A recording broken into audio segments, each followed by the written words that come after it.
Oh, shit! Ito natin pulutan to. Takin na, huwag sana akong buwan nasin. Ba't ba kasi natin ito ginagawa? Kung nakabili lang ako ng PG1, sisiw yun dito. Kung nakabili lang ako ng PG1.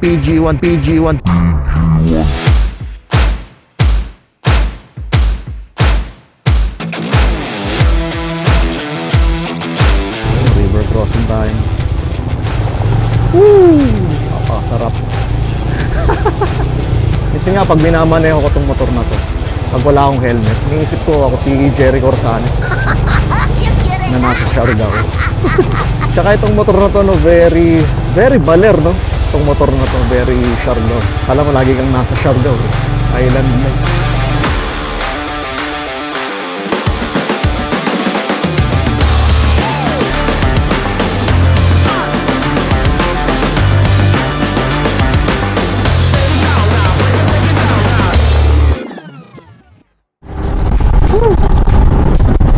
Ayun, good morning mga kagala, no? It's a very nice morning dito sa Baler. Sabi ko sa inyo, napakaganda dito. At kung nagwa-wonder kayo kung anong dala kong motor ngayon, eto na siya, si PG1, no? Kasama na natin ngayon si PG1. Kung nasa San Francisco tayo, Quezon, nagwa-wonder tayo kung sana kinuha natin si PG1. Ngayon, eto na siya. Ito kasi parang mas suit yung style ko talaga sa pagra-ride, yung forma. Nung nakita ko kasi itong motor na to, parang sinabi ko sa sarili ko, ako to. Napakasarap ng handling. Naman, napakasarap ng handling yan. Tapos ngayon naman guys, papunta tayo ng Dibot Bay. Yan, meron tayong kasamang Scram na dating CB125. Nakikita na, nasa harapan. Sa likod naman natin, may kasama tayong naka-Himalayan. Royal Enfield. Napaka-angas yan. Isa rin yan sa mga trip kong motor noon. Pero best pa rin kasi si Scram 411 yan, para sa akin din yan. Pero syempre, baka magselos naman yung dala nating PG1, Yamaha PG1. And ginawa ko rin tong video na to nga para i-testing siya sa trail. Papunta tayo ng Dibot Bay, ma-rough road doon, no? Check natin guys yan. Abangan natin ang mga susunod na kabanata kung sasend lang. Ayan guys, abang-abang, let's go. Sarap dito sa Baler, oh. Lamig pati dito, mas malamig pa dito kaya sa Antipolo. Grabe. And very welcoming yung dito. Sarap. Settle na kaya ako dito. Let's go, Dibot Bay.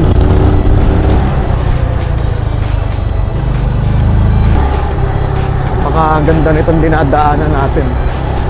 Sa gilid natin bundok, then nasa right side ko pala yan. Yan. Ang Dibot Bay nga pala guys, no, located siya sa San Luis, Aurora. Pa tayo ngayon ng San Luis. Ayan. Medyo may ano na dito, rough road. Talagang makita mo, simpleng-simple lang sa kanya to. Parang wala lang talaga eh. Parang ala ako nagmamaneho sa highway. Though hindi ko pa nasubukan to ng mabilis talaga sa light rough road. Mahirap din naman kasing biglang preno dito. Tama.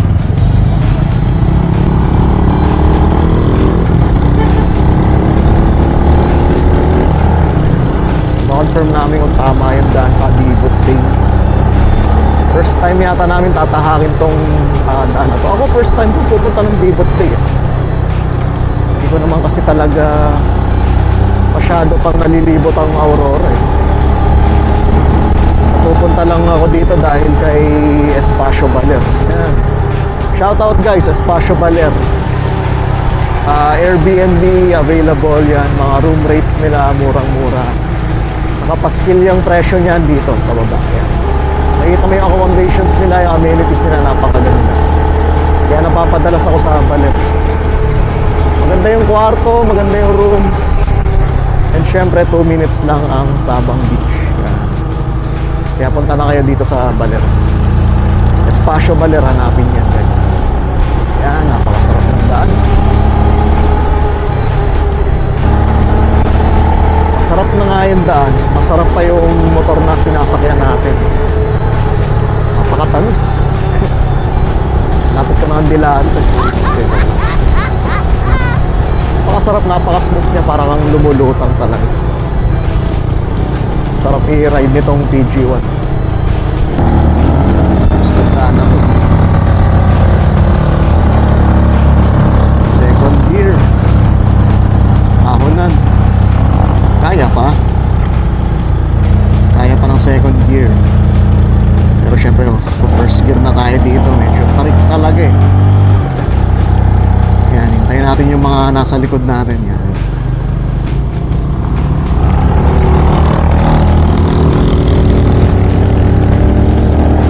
Grabe ang daan dito. Biglang baba. Mas kita mo yung kabila. Grabe. Pero ang ganda, grabe. Ang ganda dito.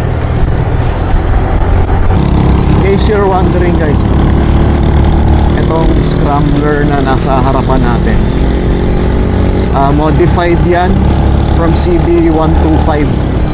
Kung alam niyo yung mga pang tricycle na na motor dati, ginawa siyang scrambler, off-road scrambler yan. Kaya mapansin mo, chill ride lang talaga kami.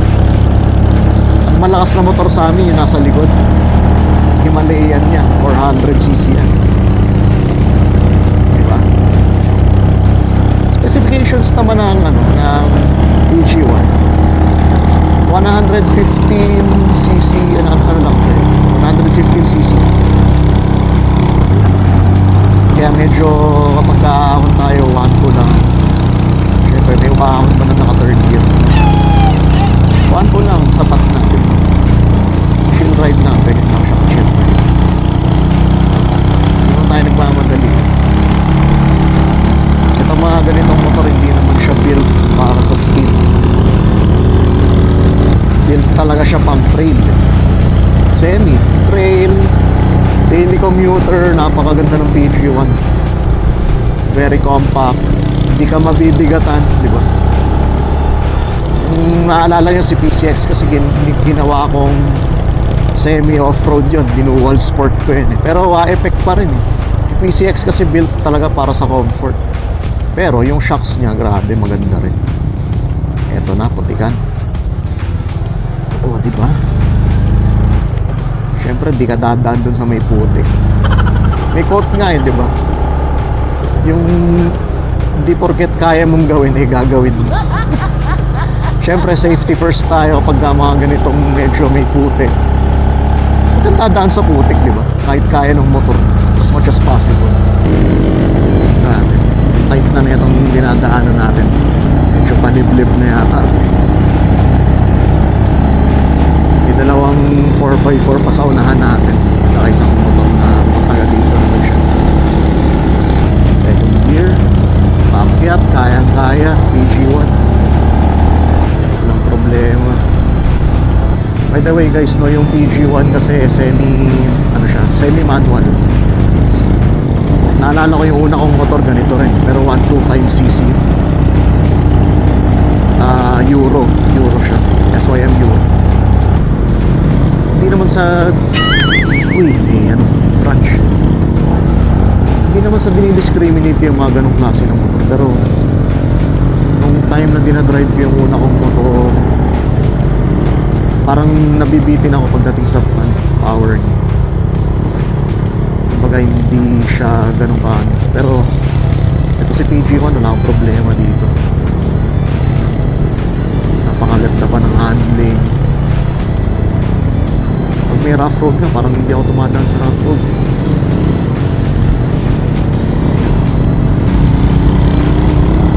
May PCX lang naman, wala akong problema. Mga ganito, akyatan, wala akong problema dun. Ang concern ko lang kay PCX kapag humahanap na ng off-road, ito, ang yan nuro niya. Kapag si PCX built talaga siya for comfort road, built talaga siya for comfort at saka sa long drive.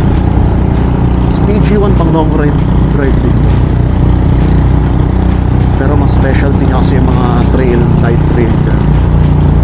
Siyempre, commuter, dual sport din siya. Pero mas, yung gulong niya kasi mas inclined sa light trail.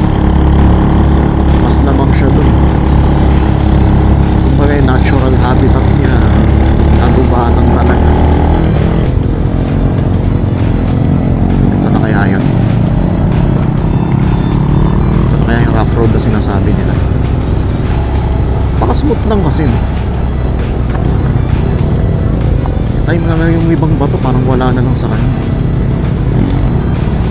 Pero kay APCX medyo ramdam ko pa.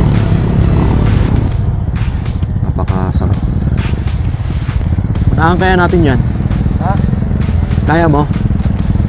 Kaya mo unahan? Okay na yan? Kaya pa?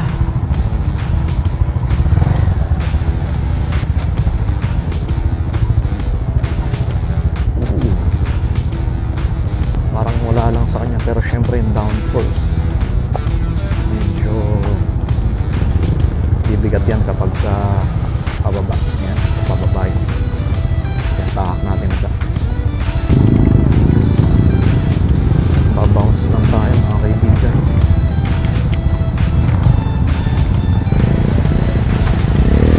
Bakit man?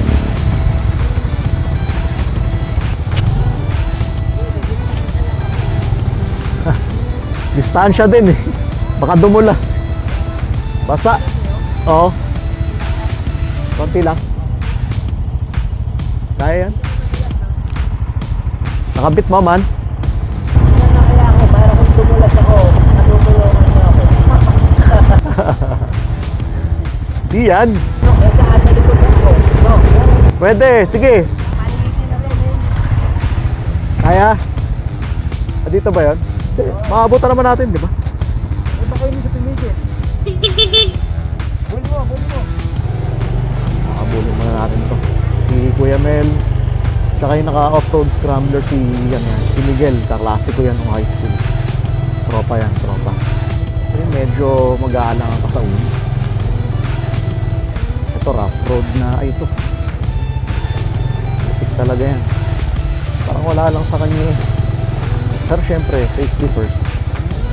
Thank you. Oh, buka-bounce lang siya. Napaka-easy lang sa kanya ng mga ganitong bato. Katulad nung sa naka-PCX ako. Ayan. Saan yung sinasabi yung overlooking? Malapit na doon. Malapit na doon. Papalipad. Malalim yung putik pare. Babaw lang. Kaya nga eh. Kaya sabi ko tayo na una na ako pagka sumembla at least may tutulong. Oo, ganun dadaan doon sa may mga parang rat. Oo. Kala ko malalim eh. Thread nung Pare din naman yung gulong ko. Kakapit pa yan. Tigil tayo doon sa main spot. Doon na yan. Malapit Oo. na yan. Pwede mo kalipad ng road.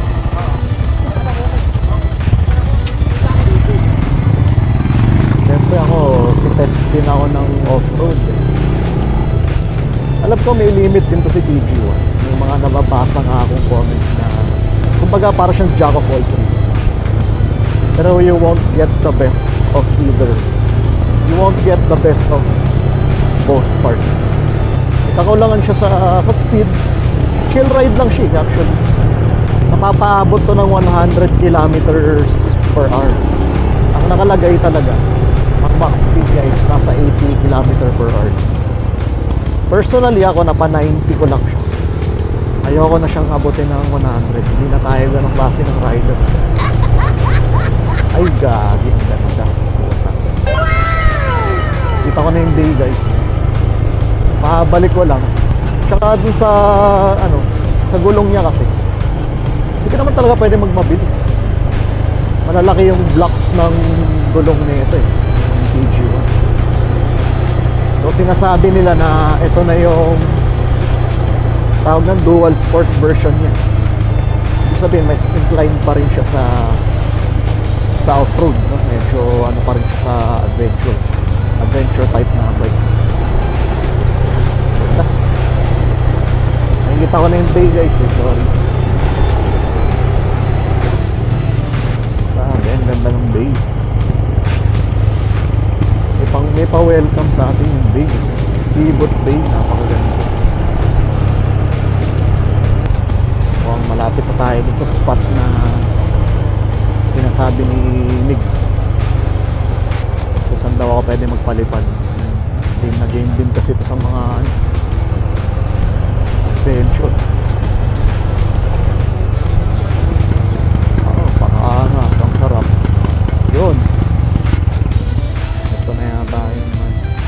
baba. Sa kabila. Tormel.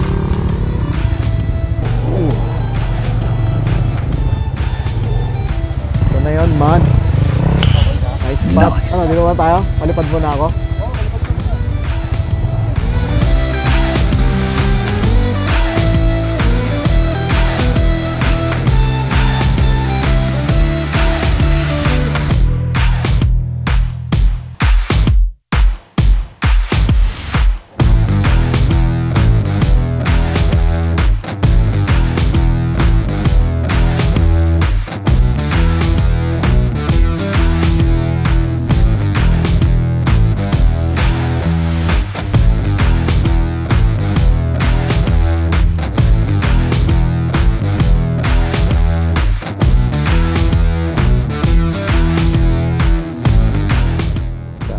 Pakaangas dito. Ganda. G.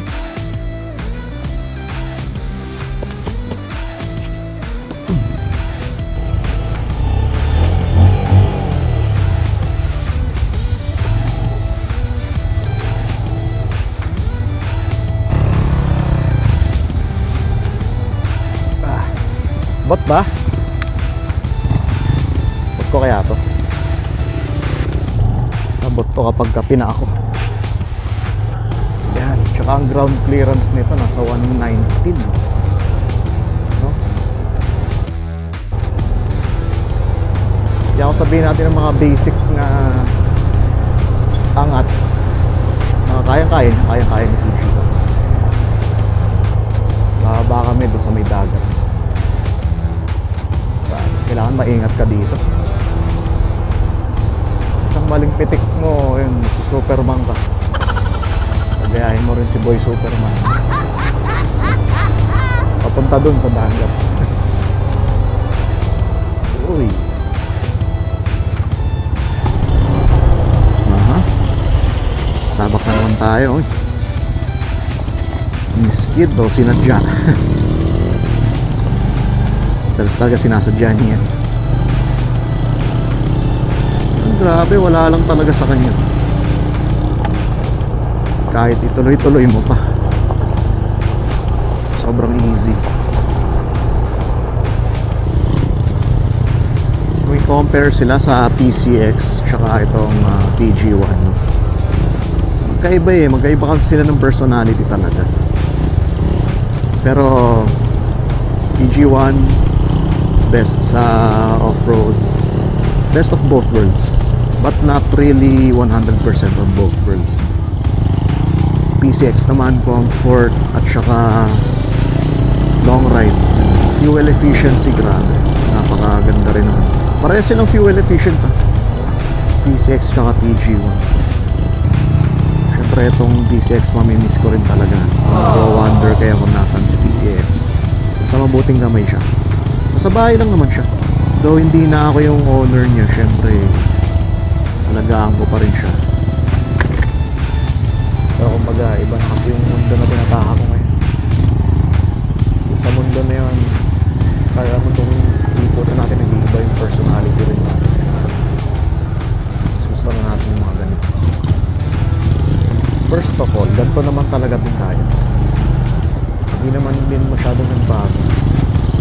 PCX, yan, mamimiss ko yan talagang. Dami rin ang memories na pinagdaanan. Picture? Wala yan. Yung dinaanan natin, wala, dito ka na lahat. Tapos yan may kampo. May sundalo. Ayun o, tapos yan yung arca. Picture? Picture. Ha? Forward pa?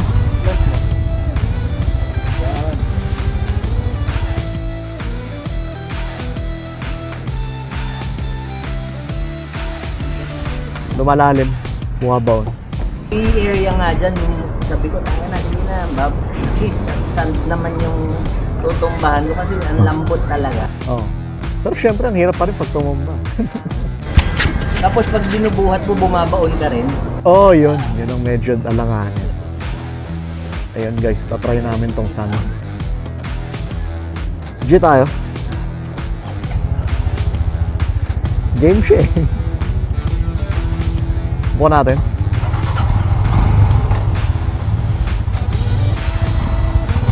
So, sabi nga ni Kuya Mel, medyo syempre, dagat pa rin to, salt water to. Diba? Wag lang masyadong gilid na. Ginagawa ko ng pinakalian.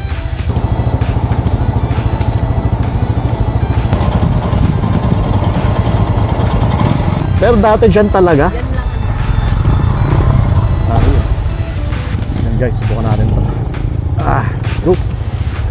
Dibot Bay. Ito na yung dagat man.